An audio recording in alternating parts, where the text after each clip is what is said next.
Assalamualaikum warahmatullahi wabarakatuh. Jumpa kembali teman-teman, masih di mata kuliah leadership. Kali ini kita akan membahas terkait dampak kepemimpinan. Seperti yang kita tahu bahwa seorang pemimpin beserta perilakunya akan mempengaruhi banyak hal, antara lain kinerja pegawai, kepuasan kerja, persepsi keadilan, rasa percaya terhadap satu sama lain dan terhadap organisasi. Juga akan berpengaruh pada budaya dan iklim organisasi yang menentukan dinamika organisasi secara keseluruhan. Untuk itu diperlukan pengetahuan dan wawasan yang memadai untuk menjadi seorang pemimpin yang bisa menjalankan kepemimpinannya dengan efektif.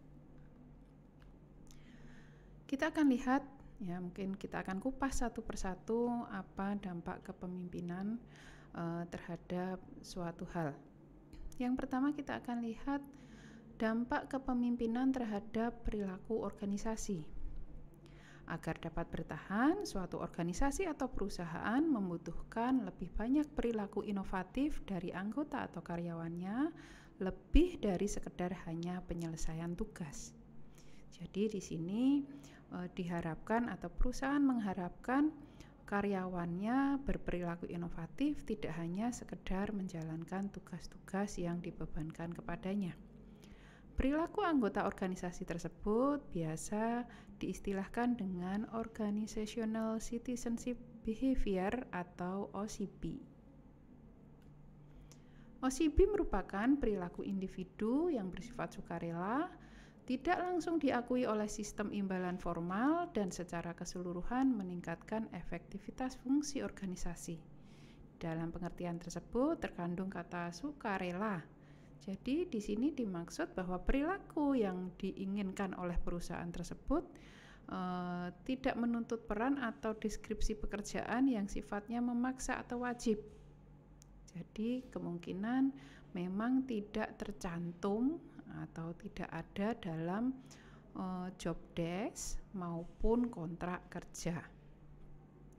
Pekerjaan tersebut lebih bersifat pilihan personal, sehingga jika tidak pun dilakukan, tidak akan mendapatkan hukuman.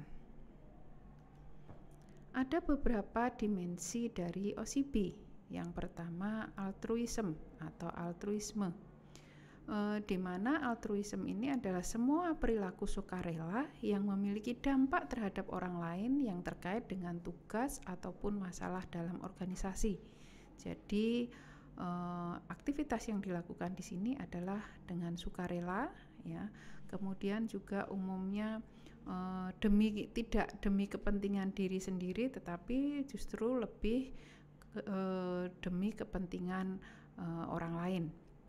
Contohnya adalah saat seorang pegawai membantu rekan kerjanya menyelesaikan suatu proyek atau tugas tertentu, bahkan dalam tugas atau proyek tersebut pegawai yang memberikan pertolongan atau membantu tadi tidak bertanggung jawab sebenarnya atas penyelesaian tugas tersebut. Dimensi yang kedua adalah adanya kesadaran, ya, di mana karyawan dituntut untuk melakukan sesuatu melebihi persyaratan minimum yang diperlukan pada peran pekerjaan. Misalnya seorang karyawan atau pegawai yang tidak melakukan liburan atau menunda kepulangannya misalnya untuk menyelesaikan suatu pekerjaan yang mendekati tenggat waktu, sudah hampir deadline. Kemudian sikap sportif, menghindari mengeluhkan hal-hal kecil, mencerca hal-hal kecil, kemudian bersedia menenggang ketidaknyamanan personal maupun pembebanan tanpa adanya protes, tanpa cekcok, sehingga bisa menghemat energinya untuk bekerja atau menjalankan tugas-tugasnya. Kemudian dimensi OCB berikutnya adalah kesopanan. Memelihara rekan kerja tetap memperoleh informasi mengenai hal-hal yang relevan bagi mereka. Jadi memberikan berbagai informasi yang sekiranya memang diperlukan. Civic virtue atau kebajikan sipil atau masyarakat meliputi berbagai partisipasi secara bertanggung jawab dalam kehidupan politis organisasi seperti menghadiri berbagai pertemuan, membahas isu-isu organisasi di luar waktu kerja, memberikan kontribusi dengan cara yang bertanggung jawab terhadap tata kelola organisasi. Nah, dalam perkembangannya 5 dimensi tersebut berkembang menjadi 7 dimensi yang baru. Ya, walaupun sebagian juga dimensinya kurang lebih hampir sama. Kemudian apa dampak adanya OCB tersebut? Yang pertama, kita bisa lihat dampak OCB terhadap individu. Dampak OCB terhadap individu bisa meningkatkan evaluasi manajerial terhadap kinerja secara keseluruhan, terhadap imbalan, rekomendasi, penghargaan maupun promosi. Pegawai yang menunjukkan OCB cenderung lebih diberikan tugas dengan profil yang tinggi sehingga mereka mungkin akan mendapatkan kesempatan yang lebih besar untuk mendapatkan pelatihan. Pegawai yang melaksanakan OCB atau merefleksikan OCB cenderung lebih mendapatkan dukungan individual dari pemimpinnya dan juga cenderung membangun hubungan yang lebih akrab dengan pemimpinnya. Bagi organisasi, tentu saja OCB juga akan membawa dampak yang positif. OCB mempengaruhi kinerja organisasi dengan cara meningkatkan produktivitas pegawai maupun manajemen. Oleh karena itu, kinerja organisasi meningkat karena pegawai yang menunjukkan OCB menggunakan berbagai jenis sumber daya yang ada untuk tujuan yang produktif. Jadi, bagaimana mereka menggunakan berbagai sumber daya yang dimiliki oleh perusahaan, ya karena dengan banyak memberikan bantuan kepada orang lain di saat diperlukan, kemudian dengan lebih sportif, tidak banyak mengeluh, kemudian juga melakukan hal-hal lainnya secara sukarela, sehingga tentu saja akan membuat pencapaian tujuan lebih produktif. Di samping berbagai dampak positif, ternyata ada juga beberapa dampak negatif dari OCB. OCB yang baik dinyatakan justru bisa saja membawa stres dan beban kerja yang berlebihan kepada para pegawai. Perilaku peran ekstra bisa menciptakan konflik, khususnya konflik kepada keluarga yang disebabkan karena perilaku berada di kantor lebih lama, di mana organisasi menuntut lebih banyak usaha dan waktu kerja yang lebih panjang. Jadi seperti tadi disampaikan di awal bahwa OCB ini sifatnya sukarela dan umumnya tidak serta-merta mendatangkan keuntungan secara langsung bagi pelakunya. Ya, misalnya tadi contohnya menyelesaikan pekerjaan, membantu menyelesaikan pekerjaan teman yang bukan menjadi tanggung jawabnya. Kemungkinan yang bersangkutan tidak langsung mendapatkan penilaian baik maupun tidak secara langsung mendapatkan reward. Demikian juga saat seseorang mengorbankan dalam tanda kutip waktunya, entah waktu yang seharusnya pulang ataupun waktu liburannya untuk menyelesaikan pekerjaan yang sudah tenggat waktu atau mendekati deadline, dan itu pun sukarela, tidak ada dalam job desk mungkin atau mungkin dalam kontrak, tetapi itu dilakukan dan tentu akan membawa dampak positif dan juga bagi individu maupun bagi perusahaan, tetapi ternyata hal tersebut juga bisa menimbulkan dampak negatif, khususnya tentu dengan konflik dengan keluarga. Para pegawai atau karyawan bisa saja tertekan karena mereka harus selalu mencari berinovasi apa yang harus selalu mereka bisa lakukan di luar tugas-tugas utamanya, ya, agar bisa menjadi atau bisa terlihat sebagai warga organisasi yang baik. Tentu saja hal tersebut bisa saja memunculkan rasa stres, beban kerja yang berlebihan, terpecah perhatiannya dengan berbagai tugas dan tanggung jawab yang diberikan pada mereka. Kemudian berikutnya kita akan melihat apa dampak kepemimpinan terhadap OCB. Perilaku kepemimpinan akan meningkatkan engagement atau keterikatan yang dialami oleh pegawai dalam pekerjaannya dan akan membawa rasa memiliki atau sense of belonging yang lebih besar terhadap organisasi. Pemimpin atau manajer yang ingin berhasil harus menunjukkan berbagai perilaku kepemimpinan dalam gaya yang sesuai dengan pegawai atau karyawannya. Jadi sekaligus dia harus juga memperhatikan siapa yang dipimpin atau karyawannya, kemudian bagaimana karakteristik mereka, kemudian apa kelebihan dan kekurangannya, sehingga pemimpin bisa memanfaatkan semua itu untuk bersama-sama mengarahkan para karyawannya untuk mencapai tujuan bersama.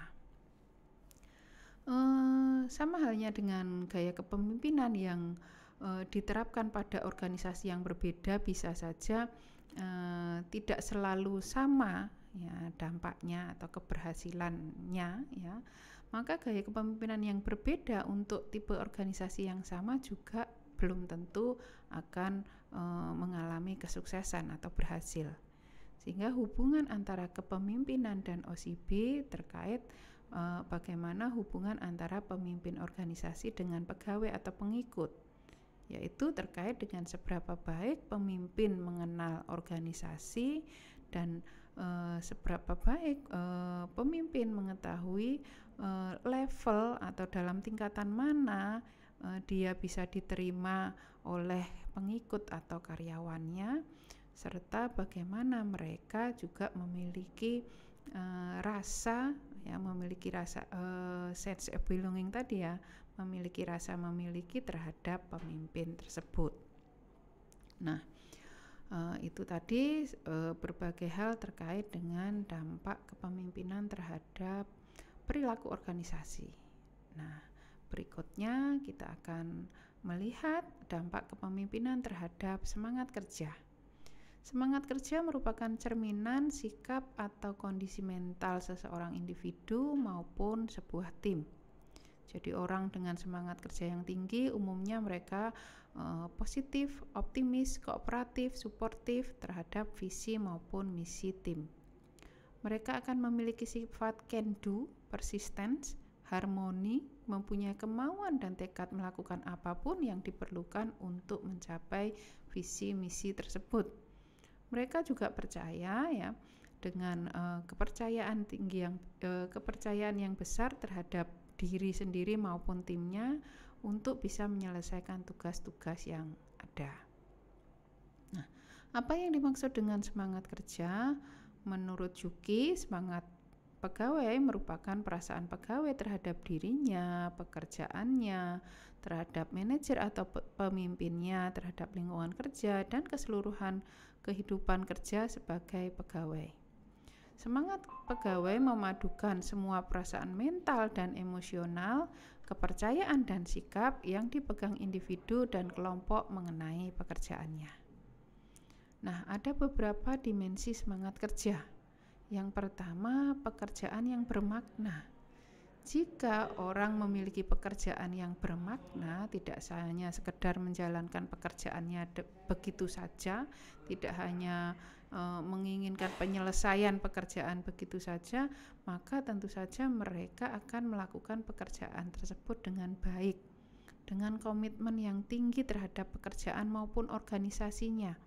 Mereka akan bertindak secara profesional ya, yaitu etis dan bertanggung jawab, dan tentu saja mereka enjoy atau bahagia menjalankan pekerjaan yang bermakna tersebut. Kemudian dimensi semangat kerja berikutnya adalah kerjasama tim.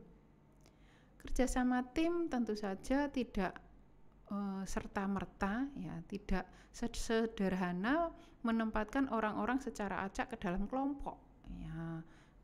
Beberapa orang dijadikan satu tim dengan begitu saja, kemudian diberikan tugas dan kemudian meminta mereka untuk menyelesaikan pekerjaan-pekerjaan tersebut bersama-sama. Jadi tidak sesederhana itu ya.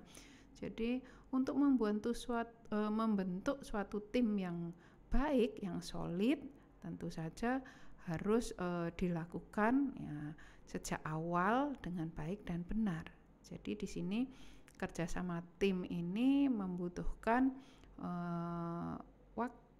usaha, dan tenaga. Jadi tidak bisa dibentuk secara instan, hanya sekedar mengumpulkan orang-orang dalam suatu kelompok atau tim, diberikan tugas dan diminta untuk menyelesaikan tugas tersebut. Jadi tidak bisa seperti itu ya. Untuk membentuk suatu tim yang solid dibutuhkan banyak waktu, usaha, dan tenaga. Menurut Andrew ya, yang dikutip oleh Kaswan, kerjasama tim adalah kemampuan bekerja sama mencapai visi bersama, mengarahkan pencapaian individual terhadap tujuan organisasi.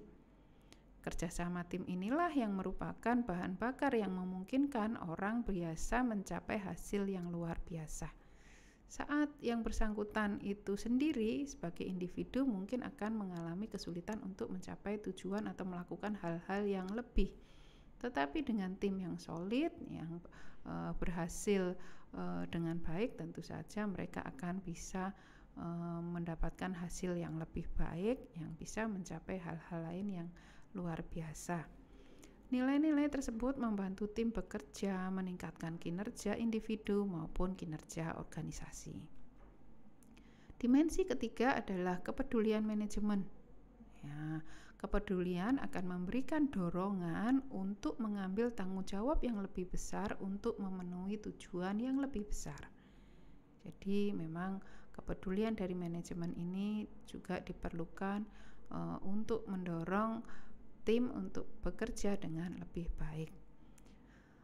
Diperlukan pemimpin yang menunjukkan empati, sentuhan personal, dan kepedulian ataupun perhatian kepada karyawan, karena tentu saja hal tersebut akan berpengaruh dalam memotivasi karyawan maupun loyalitas karyawan terhadap organisasi.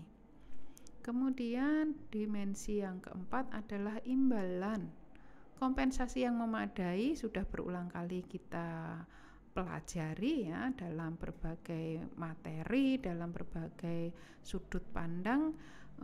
Kita banyak melihat bahwa kompensasi akan menimbulkan kepuasan bagi karyawan, sehingga dapat membantu organisasi atau perusahaan untuk memperoleh, memelihara, dan mempertahankan tenaga kerja yang potensial atau produktif. Nah, kriteria keefektifan sistem kompensasi adalah, ya mungkin ini juga beberapa kali kita pelajari ya, terutama kemarin saat ada di mata kuliah SDM. Sistem kompensasi yang efektif mempunyai kriteria memadai.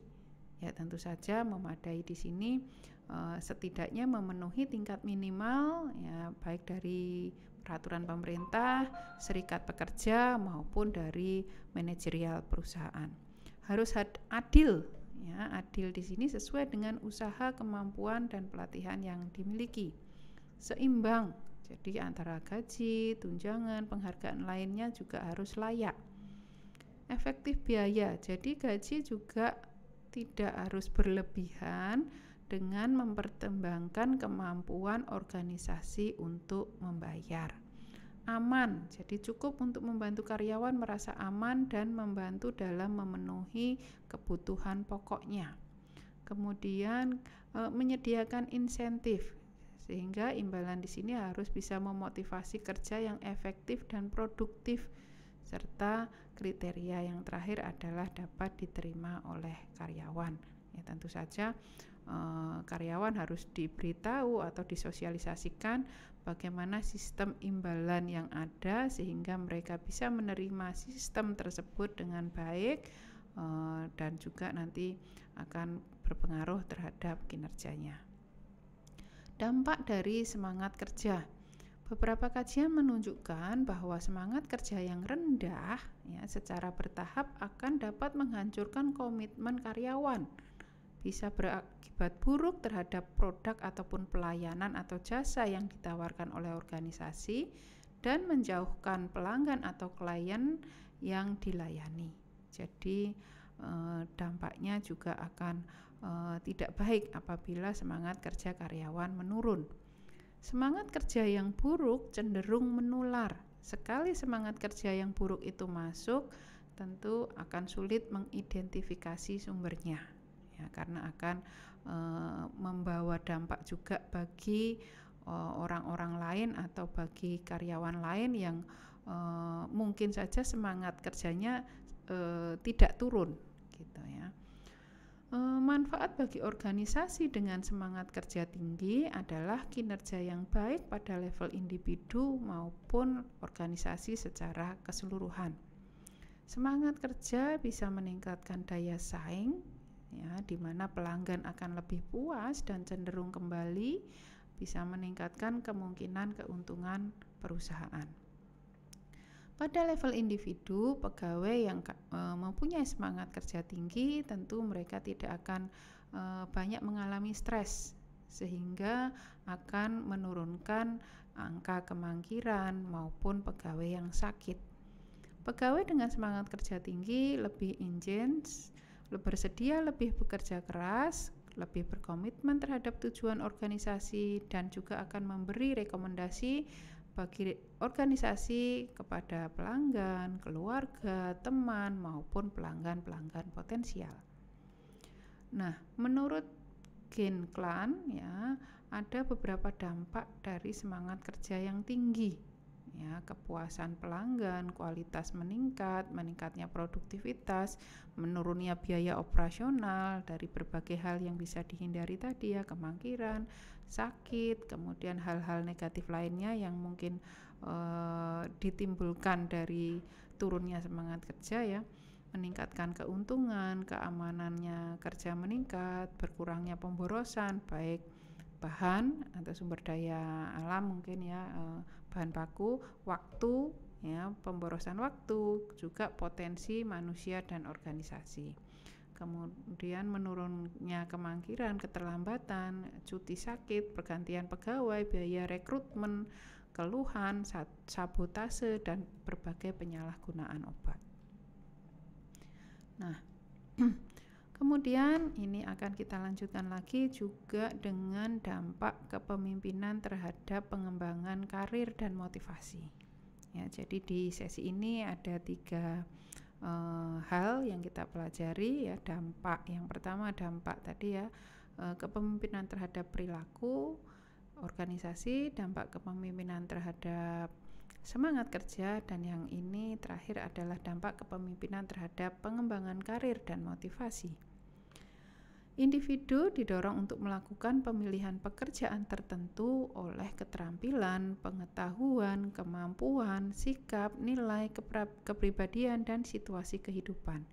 Jadi setiap individu tentu harus melakukan berbagai pilihan pekerjaan, ya, sesuai dengan keterampilan, pengetahuan, kemampuan, dan lain sebagainya. Jadi karir bukanlah sesuatu yang harus diserahkan pada nasib. Nanti kalau udah nasibnya baik, karirnya akan naik. Tentu saja tidak seperti itu. Karir harus lebih banyak dibentuk dan dikelola oleh individu. Nah, terkait dengan pengembangan karir mungkin tidak jauh berbeda dengan materi yang terdahulu di mata kuliah manajemen SDM, ya, kita sudah pelajari juga. Nah, pegawai dengan motivasi tinggi juga penting bagi suatu organisasi. Mengapa demikian?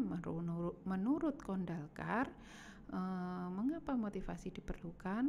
Ya, pegawai yang termotivasi tinggi akan bekerja lebih teratur, memiliki rasa memiliki terhadap organisasi, menyebabkan kualitas produk meningkat, berkurangnya pemborosan, produktivitas meningkat, kemudian kinerjanya juga tinggi. Pegawai dengan motivasi tinggi tidak akan meninggalkan pekerjaan atau keluar dari organisasi, jarang mangkir maupun absen. Pegawai yang motivasinya tinggi mudah menerima perubahan dalam organisasi sehingga perkembangan dan pertumbuhan organisasi bisa dicapai. Pegawai merupakan cermin dari organisasi sehingga pegawai yang memiliki motivasi tinggi tentu akan mengangkat citra organisasi yang pada akhirnya akan memberikan kontribusi terhadap image dari produk maupun dari organisasi tersebut. Nah, kita akan lihat, ya, apa yang dimaksud dengan pengembangan karir, ya. Pengembangan karir merupakan hasil dari integrasi antara perencanaan karir individu dengan proses manajemen karir organisasi. Jadi ada 2 sisi di sini, ya. dari sisi individu atau karyawan, mereka bertanggung jawab atas perencanaan karirnya.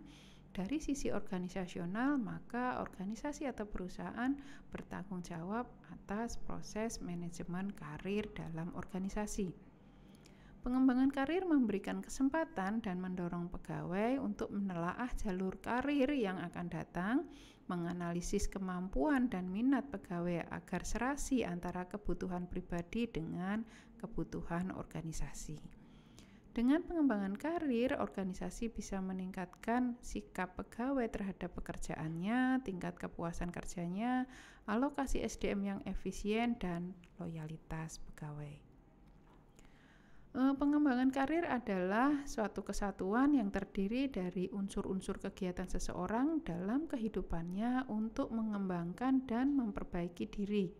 Unsur-unsur kegiatan organisasi dalam mengembangkan karyawannya, di mana kegiatan ini dilaksanakan secara formal oleh organisasi dengan tujuan mendapatkan keseimbangan antara karir individu dengan jenjang karir yang ditentukan oleh organisasi. Jadi di mana individu bisa menyesuaikan ya dengan berbagai jenjang karir yang sudah ditentukan oleh organisasi. Apa manfaat dari pengembangan karir? Ya, terbukti pengembangan karir bisa meningkatkan kepuasan karir pegawai dan meningkatkan efektivitas organisasi. Pegawai yang tidak melihat banyak kesempatan untuk maju, ya, dalam hal ini tidak atau sedikit pengembangan karir yang ada di perusahaan, ya, maka tentunya mereka akan mengalami frustasi, bisa membawa penurunan komitmen terhadap organisasi, penurunan kinerja, dan peningkatan hasrat keluar dari organisasi. Ada beberapa alasan mengapa memberi perhatian pada pengembangan karir. Yang pertama, para pegawai semakin sadar akan perlunya kualitas hidup, ya, meningkatkan karir karena juga secara langsung maupun tidak langsung akan berpengaruh pada kualitas hidupnya. Level pendidikan dan aspirasi pegawai semakin meningkat karena mereka sadar bahwa karir seseorang atau karir dirinya juga tergantung pada dirinya sendiri. Pekerja melakukan transisi dari karir vertikal kepada karir lateral. Organisasi memiliki perasaan berkewajiban yang semakin meningkat kepada pegawai, ya, karena kalau tidak diwadahi, tidak diberikan atau diperhatikan, tentu saja hal tersebut akan menimbulkan dampak negatif. Kurangnya tenaga terampil menimbulkan global talent war, jadi perebutan SDM potensial yang memiliki talenta-talenta yang lebih dibanding yang lain, sehingga bagaimana perusahaan bisa memperoleh juga sekaligus tentu mempertahankan ya tenaga-tenaga potensial atau talent-talent yang dimilikinya. Pegawai tua mengalami masa menganggur lebih panjang, semakin lama mencari pekerjaan dan semakin sedikit kesempatan wawancara, sehingga biasanya mereka lebih mau bertahan di suatu tempat karena kesempatan untuk mencari di luar pun mungkin tidak terlalu banyak. Manfaat sistem pengembangan karir ada bagi organisasi, meningkatkan penggunaan personalia, mengurangi pergantian pegawai, meningkatkan motivasi dan komitmen, mengurangi keusangan pegawai, meningkatkan efektivitas organisasi, kemudian juga membantu dalam merekrut pegawai yang bertalenta tinggi. Kemudian membantu, ini urutannya ya, membantu dalam memberi kesempatan pekerjaan yang sama dan tindakan afirmatif, menghilangkan hambatan pada mobilitas ke atas, kemudian juga tanggung jawab sosial bagi organisasi. Bagi pegawai, ini juga akan membawa dampak positif, yaitu mendorong pertumbuhan, mengembangkan keterampilan baru, mengurangi kejenuhan, memuaskan harapan pegawai, meningkatkan tingkat dipekerjakan. Nah, bagaimana bila mana tidak ada pengembangan karir? Tentu akan membawa dampak tingginya turnover, meningkatkan biaya rekrutmen karena harus selalu merekrut karyawan baru karena terkait tadi dengan dampak yang pertama, tingginya tingkat turnover. Kemudian dampak negatif lainnya adalah kurang optimalnya pemanfaatan talenta, padahal tidak mudah mendapatkan talenta-talenta yang sesuai ya, kemudian dengan keberadaan atau jumlahnya yang terbatas, tentu akan banyak pihak yang juga menginginkan talent-talent tersebut. Ketidakpuasan kerja serta kemajuan yang terganggu juga merupakan dampak negatif berikutnya apabila tidak ada pengembangan karir dalam organisasi atau perusahaan. Kemudian dampak lainnya adalah keputusan promosi yang kurang baik dan juga potensi adanya diskriminasi. Nah, kemudian berikutnya dampak kepemimpinan terhadap pengembangan karir. Salah satu perilaku kepemimpinan yang berorientasi hubungan adalah pengembangan yang digunakan untuk meningkatkan keterampilan seseorang dan fasilitas penyesuaian pekerjaan dan kemajuan karir, di mana komponen perilaku pengembangan tersebut meliputi coaching, mentoring, dan konseling karir. Nah, jadi dari berbagai hal tersebut tentu saja harus diperhatikan oleh baik karyawan maupun organisasi. Selanjutnya terkait dengan motivasi kerja. Motivasi merupakan proses di mana usaha seseorang dihasilkan, diarahkan, dan dipelihara untuk mencapai tujuan atau sasaran. Motivasi menggambarkan kekuatan atau tenaga dalam diri seseorang yang mempengaruhi arah, intensitas, dan persistensi perilaku pilihannya sendiri. Nah, ada berbagai teori motivasi ya yang mungkin berulang kali kita sudah pelajari. Silahkan juga teman-teman nanti bisa mereview ya berbagai teori motivasi. Di sini Bu Kadek tidak tampilkan lagi karena mungkin bisa teman-teman pelajari dalam materi yang sebelum-sebelumnya. Berikutnya adalah dampak kepemimpinan terhadap motivasi kerja. Kepemimpinan adalah mengenai menyelesaikan pekerjaan dengan cara yang tepat, sehingga pemimpin memerlukan orang agar mau mengikuti dirinya, membuat mereka percaya pada dirinya, ingin agar para pegawai atau orang-orang yang dipimpin tersebut percaya padanya dan melakukan sesuatu untuk memimpin, untuk pemimpin dan organisasi, melakukan sesuatu baik untuk pemimpin tersebut maupun untuk organisasi, sehingga tentu saja mereka atau orang-orang yang dipimpin tersebut harus selalu diberikan motivasi. Motivasi sepenuhnya merupakan perilaku kepemimpinan, sehingga motivasi berasal dari keinginan melakukan usaha yang benar untuk orang lain dan organisasi. Motivasi digerakkan oleh serangkaian tindakan yang dapat dikelompokkan menjadi energize, encourage, dan exhort. Energize di sini tentu saja motivasi memerlukan energi. Pemimpin punya kewajiban untuk memberikan semangat, memberikan contoh yang benar, dan mengkomunikasikan apa yang harus dilakukan oleh orang-orang lain yang dipimpinnya. Pemimpin juga perlu memberikan tantangan dengan memberikan dorongan untuk memulai sesuatu. Kemudian untuk encourage, pemimpin membawa harapan dan kepuasan. Tentu saja pemimpin harus membawa semangat, memberikan dukungan, pujian, maupun penghargaan. Pemimpin sebaiknya mengakui setiap kontribusi yang diberikan. Pemimpin juga mengawali dengan menunjukkan kepercayaan, memuji atas ketuntasan pekerjaan dan pencapaian peningkatan kecil selama proses pencapaian tujuan. Exhort, bagaimana pemimpin menciptakan pengalaman yang didasarkan pada pengorbanan dan inspirasi yang mempersiapkan landasan agar motivasi bisa berkembang subur. Sehingga exhorting di sini terdiri dari pengorbanan dan inspirasi. Jadi bila dikaitkan dengan materi sebelumnya, bagaimana seorang pemimpin dengan gaya kepemimpinannya mereka bisa menginspirasi orang-orang yang dipimpinnya untuk bersedia melakukan aktivitas tertentu dalam upaya pencapaian tujuan bersama yang di dalamnya tentu tercakup tujuan masing-masing anggota organisasi atau perusahaan tersebut. Mungkin itu untuk sesi kita hari ini yang bisa saya sampaikan. Silahkan teman-teman nanti bisa perdalam lebih lanjut dari berbagai sumber referensi lainnya. Terima kasih atas segala perhatian. Mohon maaf atas segala kekurangan. Wassalamualaikum warahmatullahi wabarakatuh.